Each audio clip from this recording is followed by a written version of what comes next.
I'm Sam. And I'm Jack. And this is Dare to Talk. Today's guest, we've got Tony Conquest coming on the show. He's a professional boxer who held the Commonwealth cruiserweight title in 2014 and Southern Area and WBO international cruiserweight titles in 2012.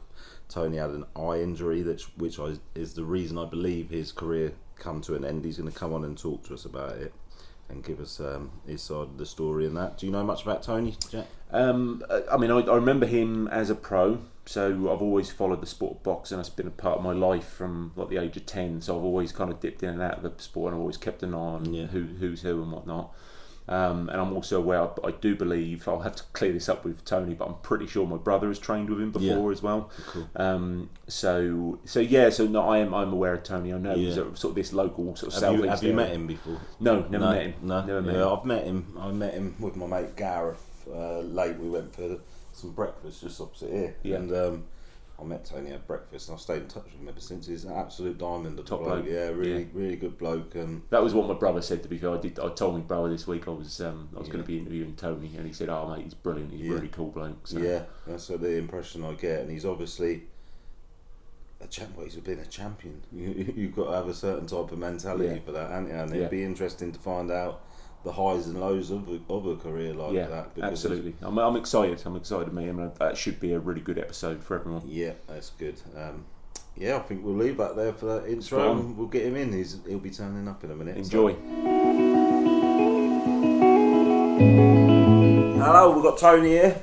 All right, mate? Yeah, good. Thanks, mate. Yourself? Yeah, going to tell us your story, aren't you? So we'll start off from back in the day. We were just having a little chat before this, and you were saying about how you were quite a big lad when you first, before the boxing and that, weren't you? Yeah, I mean, at school I was probably like under average height, and I was about 17.5 stone, and then got into boxing just to lose a bit of weight and to keep me on the straight and narrow, because I was on all like youth project things. I went to 3 different schools, so I thought the boxing would just help a little bit. Or my mum and dad were quite happy about it, because I tried football and got nicknamed Toe Punt Tony. I tried rugby, knocked the front teeth out. Yeah. So I couldn't do nothing else very well. So I got into the boxing to lose weight, and I ended up having a bit of a growth spurt and shooting up to 6'3", and I got down to about 12.5 stone. Is that all from boxing training? Just through boxing training, and then I had about 5 junior bats. I was probably one of the most half-hearted juniors you'd ever meet, because I just wanted to go out with my mates, and I grew up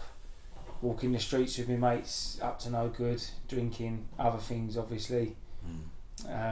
Just one of them kids. And then I had five junior bats. I ended up boxing Sam Sexton, but he was just too big and just too good at the time, and plus I was out the night before. And then, so you didn't take it seriously I didn't take it seriously at all. No, I just got in there and just tried to have a fight, and that was it. When did that mentality change then? Because you don't become a champion if you're not giving it your all, do you? No, you don't. No.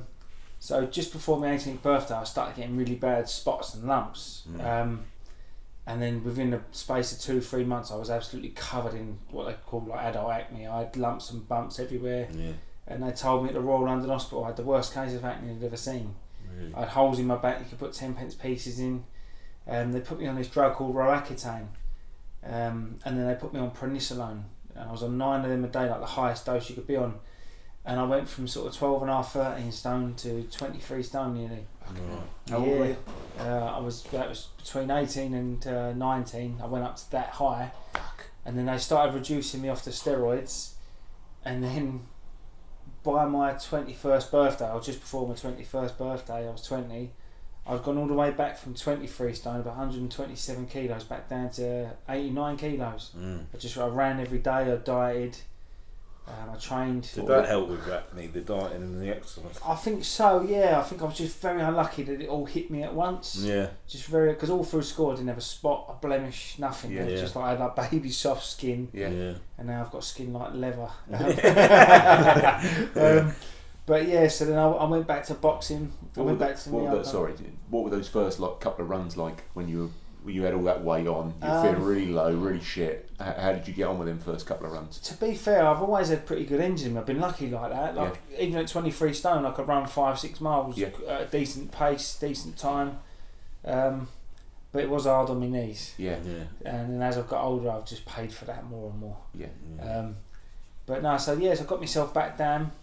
Went back to my old club, Dagenham. My trainer Daniel Sullivan wouldn't let me fight as a heavyweight. He wanted me to drop all the way back down, but it was happening. So I went to Hornchurch and Elm Park Boxing Club. I had about 2 seasons there, and I'd only had about 3 bouts, and they put me in the senior ABAs.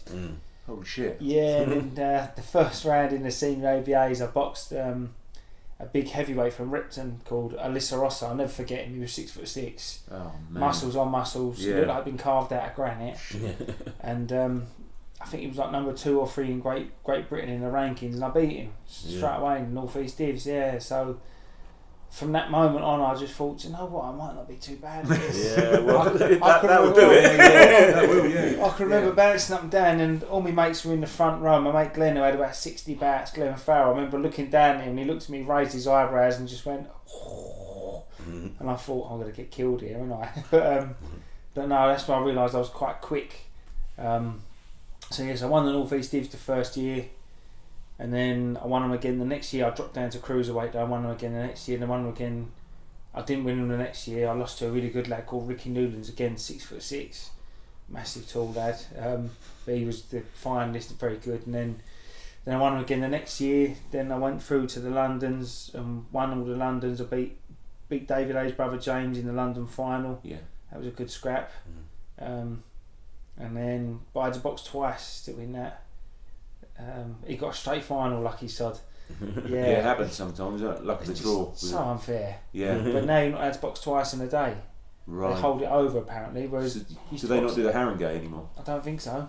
I think they changed all the rules. I don't know, because I know it's all split up now, like elite and all that. I don't understand it anymore. Yeah. When I was an amateur, it was just everyone boxed everyone. There was no divide. It was, yeah, so you got the novices, and then you got the opens, and the open class or the ABAs. Yeah, I never done the novices. I went straight to the senior ABAs. Yeah.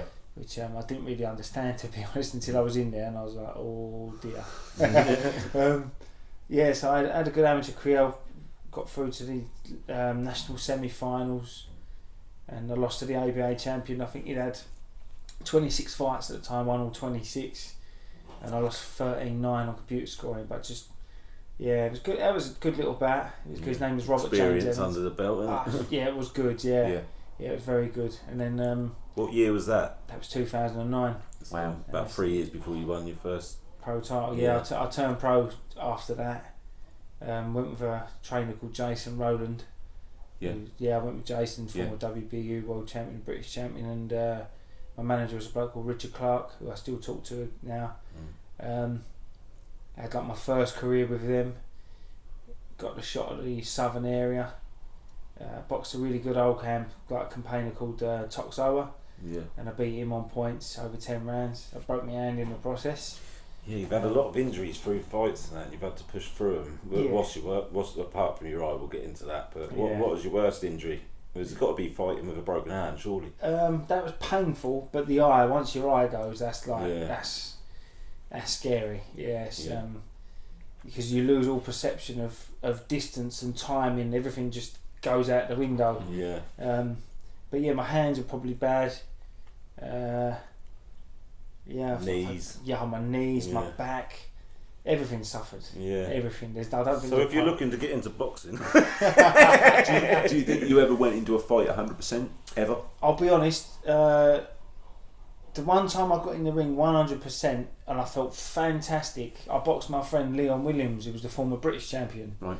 But Leon had actually stopped me in a round as an amateur. I'd only ever got stopped once as an amateur. That was by Leon. Right. And I boxed twice in a day again. It was my 13th fight at 3 o'clock, and I beat a 69 bouter called David Mushemi from All Stars. Right. Big strong lad. And then Leon got a straight final. I boxed Leon in the final. He come out, caught me with a great right hand, give me a count. Then he caught me with another right hand so hard the headguard earpiece ended up in front of my face. And I got another count, and they stop it automatically, walk you to your corner. And we'd made friends. We all got on great. We still get on great now. We still talk. We both turned pro, and he won the British title, then lost it. And I was meant to fight him the night he was defending it, but I had shingles about 2 weeks before. But I had all across my face, my hair, so I couldn't box like that. And then when I did box him a couple of months later on my birthday, I stopped him in a round. Happy birthday. Yeah, it was a good birthday. Yeah, sad though because obviously he's your friend, and, but he wanted me Southern area title so he could box for the British again. So I had to defend it against him and stopped him in the first. And then still, like I say, we're still friends. We walked out York Hall together with our arms around each other, when we finished. Yeah, that's what sport's all about, though, isn't it? Nothing personal. Nothing personal at all. I could have a chat with, like when I boxed my other friend Robin Dupree. We sat there before we boxed for about 2 hours talking, chatting because it was a very small venue. There was nowhere to go. Yeah. In the end, our trainers come over and separated us because we was talking too much. And then we got in the ring and smashed 10 bells out of each other. But there's no real malice. Obviously, when you're in there and the bell goes, you got to do what you got to do to win. But how did you train for your? Is there a difference between training for a championship fight and any other normal fight? I think mentally there's a difference.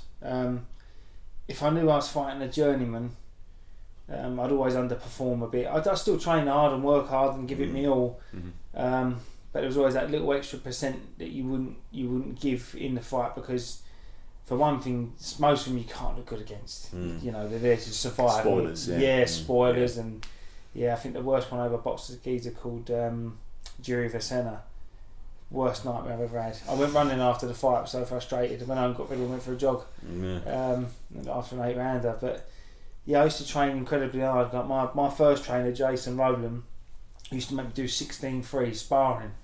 So I'd spar like John Dignam first, who was a southpaw. Then his twin brother Danny Dignam.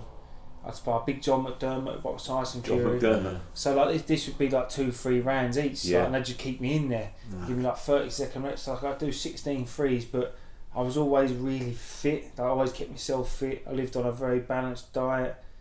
I was always running 6 days a week. I'd be out on the roads. Like I'd get up in the morning 4:45, brush my teeth, wash my face. All my running stuff was on. I was out the door by 5, and that would either be sprints or long run, depending on how my body felt, because obviously my work was quite physical.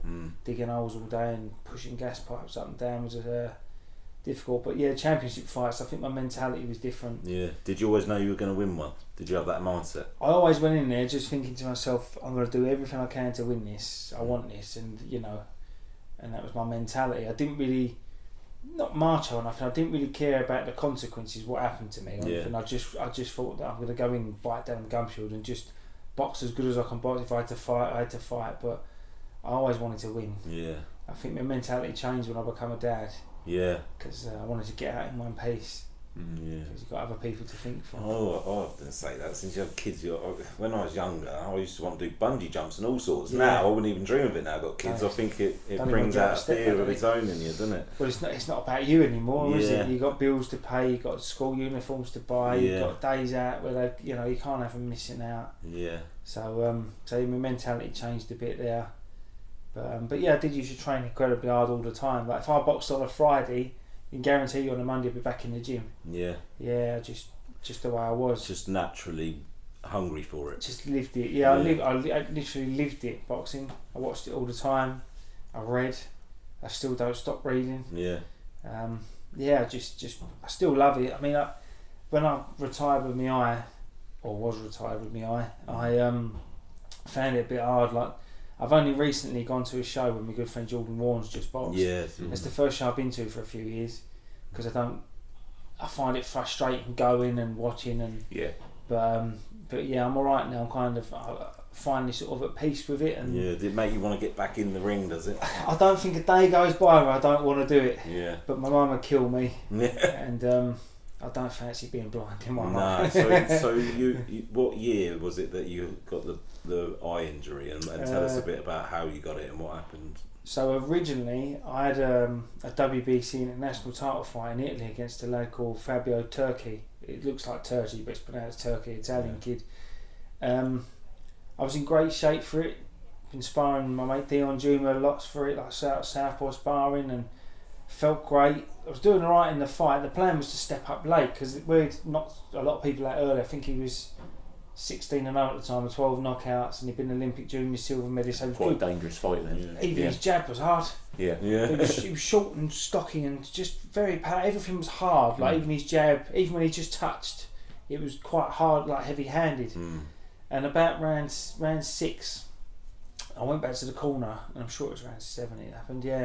Peter Sims went to me, right, now's the time to step up, because at the start of round 6 I got him, looked across the ring, and he was sitting there and had the cotton wool buds up his nose, and he was looking a bit sorry, and I hit him around the body a few times, and he made a few little noises, and I thought, he's breaking down here. Yeah. And then the plan was to start stepping up, throwing 3s and 4s, and start loading up a bit. I went out, threw a couple of hard hooks. They stopped it for a second. I think it was his glove or my glove. No, it was his glove. Had a bit of loose tape. I remember looking at the corner, and Peter went to me, up it, like he's fucked basically. Yeah. And I went, all right. I winked at him. Went, yeah, no worries. Went out, threw a couple more shots, and he threw this little left screw uppercut, and I reckon the thumb just went straight in. Yeah. And as soon as it went in, all I could see out of my left eye was like flashing lights and purple colours. So I went back across the ring. I tried to get my hands up. As I went to take a knee because I couldn't see properly, I actually screamed something out in the ring, which was a bit rude. But but I took a knee, and as I went to take a knee, give me another one just as I was on my knee. And I remember looking at the corner, and I had Peter Sims and Tony Sims in my corner, and Tony Sims smacked Peter, and they both looked a bit shocked and threw the towel in. And I got up after a few seconds, went to the corner, I'm so sorry, Pete. He went, don't be sorry, he just said, you wait till you see your face. Oh no. Because my pupil was kind of pushing, but I had actual blood coming out of the socket. No. So what I'd done is I'd done dual orbital fractures and torn my retina. Right. And I had it looked at when I got back home, and basically was told at Moorfields that I shouldn't even contemplate boxing again. I needed corrective surgery with screws and bolts and to stop, because apparently as you get older it can form like a sinky, I don't know, but very similar injury to what Billy Joe had. Yeah. But I left it, and then obviously I've got the little fella to think of, and I got offered to go in the Ultimate Boxer. Yeah. So I took it, and I thought, I'll have it. So it's only 3 fights in one night. There was only one lad in it who I looked at and thought was dangerous, and that was Mikhail Luau. And I thought if I could just get through the first couple of fights unscathed and get to the final, I'll just let everything go. I actually said in my head, I'm not boxing after this, no matter what I get offered afterwards, because in training I couldn't get the weight off. It used to come off gradually. How old were you at this point? 35. Okay. So like 35, nearly 36. Yeah. So it just wouldn't come off. Yeah. So like I was training hard, and I was one of them people who sweat, like you could wring me pants and socks out after I trained. I sweat profusely. But I was training my hardest because I got back in the gym at 16.5 stone, and I hadn't really been eating bad. I'd just been living a normal life. I wasn't going to fight again, so I started training. The weight was coming down a little bit. I got down to 15.5, and I hit a bit of a plateau, and then it was getting to like training as hard as I could, doing 12 rounds of sparring, killing myself, dieting, and then I was only getting down to like 14.10, 14.11 after training. And I got another like 6-7 pound to go.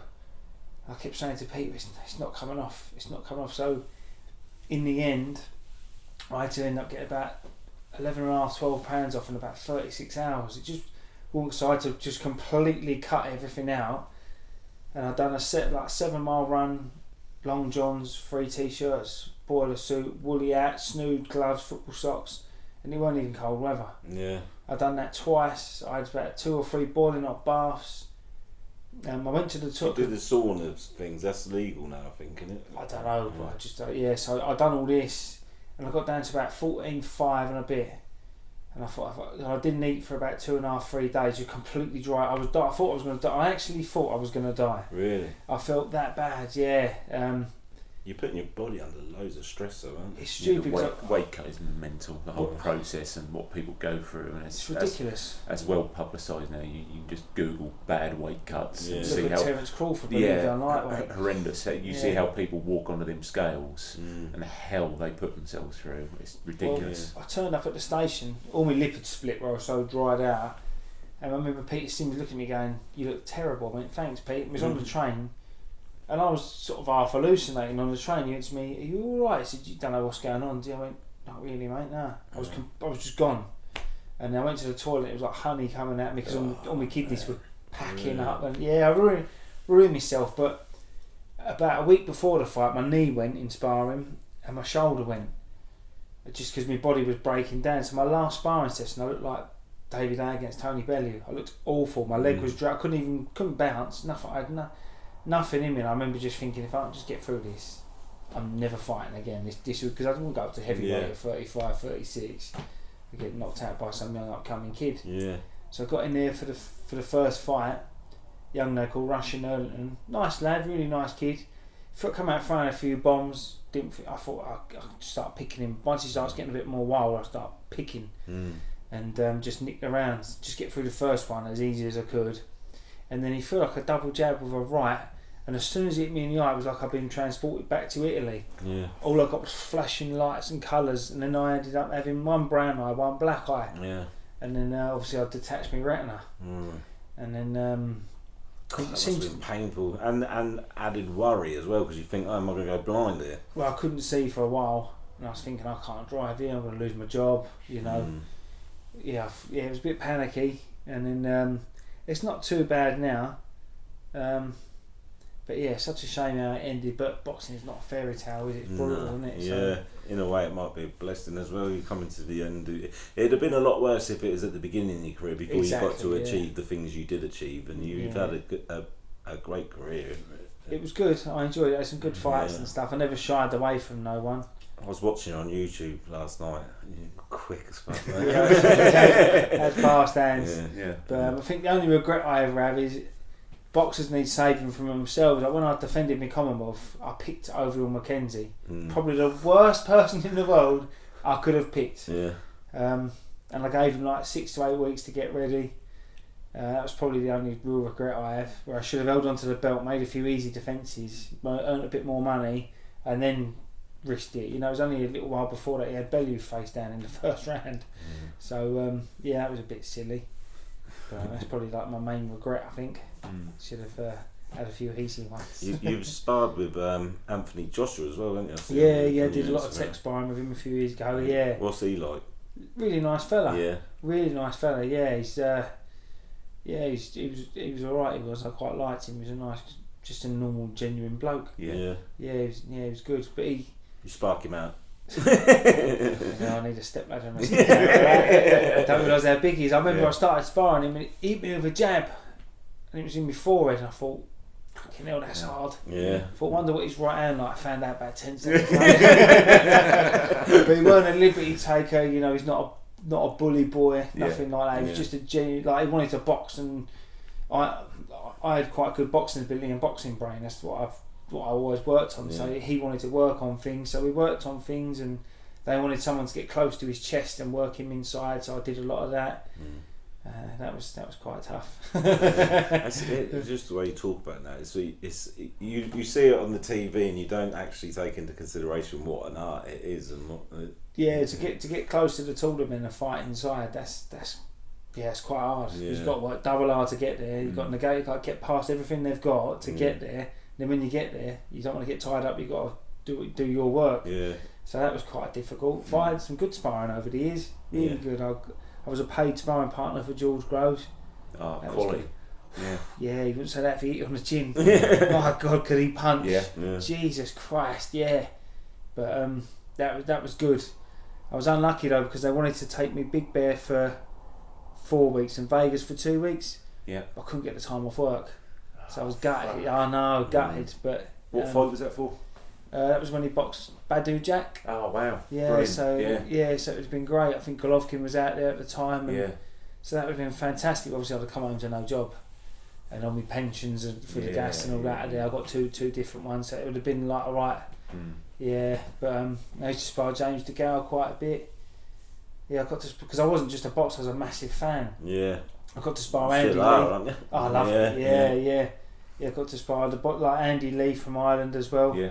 Former world champion, and Billy Joe Saunders. Yeah, I got to mix in some real good. Yeah. Like I turn up and it'd be like, I'm sparring in today. You know, I'm all excited. And about 30 seconds in, I think, you know, was I so excited? But I bet you learnt a lot from it. Yeah, massively. Like, he was a tremendous puncher. Andy Lee from middleweight. Yeah. God. Going back, to when you won the title, like, what was that like? The feeling when you did you know you'd won it? What, the Commonwealth? Yeah. Oh yeah, I knew I'd won. Yeah. Yeah, because obviously where I'd lost the year before, I come back and beat Camacho because he won the prize fight that the bloke that I lost to was in. So that put me back at the top of the domestic pile. And then I got the offer to box for the Commonwealth. I only got it because Nathan Cleverly pulled out. I think he pulled out twice. Yeah. So the phone went, and it was obviously Francis Warren. He said, "How would you like to jump in and take his place for the Commonwealth?" I wasn't even ranked, I don't think. I went, "Yeah, all right, yeah, I'll have it." So I jumped in, and I had a few weeks' notice for that, and beat the Australian champion. But I knew I'd won. Yeah. There was a couple of times in the fight where I could have stepped up and tried to stop him, but that's usually when you walk into trouble. I thought if it comes, it comes. If it don't, it don't. I want to show that I can go 12 rounds at a good pace, and against a good calibre of opponent. Although he was poorer than what his record suggests. There's no offence. He was just very rigid and stiff, big tall southpaw. But it was a great feeling when I won that, because once I lost to Neil Dawson for the WBO, everyone just completely wrote me off. You know, I didn't get no callbacks. I started back on the small shows. So it's sort of proving people wrong and coming back and I can do it. Yeah. A lot of people struggle with victory though, don't they? Like even some people do. Yeah. Tyson Fury said it. Like when you win, it's like, oh, what next? And then people plummet. Did you find a struggle with that? Was you all right? I was all right with it, to be fair. How long did the buzz last that you? I've still got it. Still got it, because I turned pro with no expectations or nothing. You know, I only had 20-something amateur fights, so I had no expectations of winning anything. I just wanted to turn pro and just have a few fights and say I'd done it, and you know, then it turned out I was doing alright as a pro, because loads of people when I turn pro, no, I don't turn pro, you ain't big enough for a cruiserweight, you know, you're not strong enough, and have some more amateur pedigree behind you. And I thought, I'm 25, I'm not going to get any stronger or any better. When I turned pro, I was trying to do light heavyweight. Yeah. And I was 13 stone my first pro fight. It says I was heavier on box rep, but I had to say that because the other bloke was a lot heavier. I had that a few times and all. People weighing in at 16 stone and things like that, and you're 14.4, so you got to keep the weight away. Yeah. But mad. But no, I did love the buzz, like winning titles and things. It was great. So obviously, like I say, like I was a big boxing fan and that. It's nothing like. I think when I won a WBO, I was 2 spaces in front of Roy Jones Jr. and I was like, "Oh my God, look at that!" It's like even showing the bloke downstairs at me. I was like, "Look at that!" I was very excited. But yeah, no, it was good buzz, really good. Yeah. So where does that buzz go when that's it and you call it a day? I train what I qualifiers now. People who've never even boxed. I trained my own cousin John, who's my age, a couple of years ago. He had a white collar fight, and then he had an unlicensed fight. So that was quite rewarding. I trained another lad called Andrew Early in Romford, and he had a fight and knocked his geezer out in an unlicensed. So I quite like getting people who've never boxed before, moulding them, just because I was always just technically good at just the basics. So if I can get people, up to boxing standard, set them off, let them box. When they haven't done it, it's like a blank canvas, isn't it? It's brilliant, And then you watch them fight and you watch them win. Yeah. And then eventually I'll just say to them, you need to go to an amateur club and get yourself in an amateur club, and then you can progress from there. Because I've got a pro trainer's license and stuff, but I don't like the business side of professional boxing. No, when we spoke, I don't mind saying this, but when we spoke the other day on the phone, I said your boy will be heavyweight champion. You said I don't want him to be, didn't you? I love boxing, passionate about it, but I know what it takes to just get to the level I got to, let alone like the top levels. And it hurts. Hard graft. Yeah, but you miss out on things, like weddings, birthdays, parties. That's what it takes to be a champ, isn't it? Well, this is it. I used to train for geezers in the gym, and used to get all these tickets for boat parties all up the Thames on these big yachts things and all that, and there was like a couple of £100 a ticket. So he used to give me all these free tickets. I used to give them to my mates. Would never go. I never went on one. Because everyone's drinking on it, doing other bits and pieces, and you had to stay focused. My big night out was when I was training. That was going to the cinema, watching the film, having a bit of chocolate popcorn. That was that was it, because I just knew that if I was ever going to get anywhere or do anything, you got to live it. There's no half and half, and there's so many more talented fighters, and if you just work a bit harder, you get past them. I box bigger, stronger people than me all the time, bigger punches, and got through it because I worked hard. I always knew what I'd sacrificed and what I'd given up to get where I was. So like I was not going to get up at 5 o'clock in the morning for nothing and go run. Yeah. Now you can reap the rewards now and say, oh, I was the champ. It's not. It was good. It was good. Yeah. Cinema tonight. I'll go down the pub. No, I still don't. Yeah. Still don't drink or nothing. I have about 2 pints of Guinness every few months or something. I just like the idea of it more than the actual thing. Yeah. Yeah, just not a drinker, nothing like that. No, well, I suppose when you've done something for as long as what you have, then it becomes habit not to go out on the raz and all that, doesn't it? Yeah, plus I like my Netflix and all that, so I just sit indoors. I'm quite happy on my own watching a film. Yeah, it's alright. That's what it's all about for me. Yeah. Oh dear. That's been brilliant, mate. Well, would you give anyone any advice if they were getting into the sport and that now? Just watch who you have around you. Yeah. Because not everyone's your friends. It's funny when you're winning, you've got so many friends, and you lose a fight, and it's you soon find out who your friends are really. Yeah. But just keep your circle small, keep the same people around you. Yeah. Just keep your head down, work hard. Yeah. Just be disciplined. It's a short career really. Yeah. So get in and get what you can out of it, and then get out of all your marbles. Yeah. What's next for you then? What you got for the future? I'm going home for a chocolate bar, aren't I? Yeah. We're coming with you. Yeah. Definitely get on that. Yeah. No, for me, just being a good dad now. Just living a good life. Working. Hopefully, continue doing the white collar stuff because I quite enjoy that. Yeah. That's about it really. Just nice, normal, quiet life. I think for me now. Yeah. No more getting punched in the head. Yeah. Still a fan though. Yeah, still a massive fan. Yeah, I still watch it and that. Yeah. Like I said, I found it hard to go for a while, but now I've gone back to watch Jordan. I'll go to his next one as well. It's different when it's your mate. Yeah. But yeah, I'm still a big fan. I still watch all the big fights. Yeah. Well, I didn't watch Dillian the weekend because I've known Dillian for a long time, so I didn't really want to watch that one because there's no one who can touch Fury really. So no. Yeah, there's one really good lad called Philip Horvik. He's not bad, but other than that, I don't think there's anyone that sort of can even compete with him really. Yeah, no, not at this point. Another level. Yeah, he's head and shoulders above everyone else. Literally. Yeah. 6'9". Yeah. To be able to move the way that he does and how fast he is. Yeah, he's got got no right. He's an unbelievable specimen, and not only that, I think he's come out of his shell.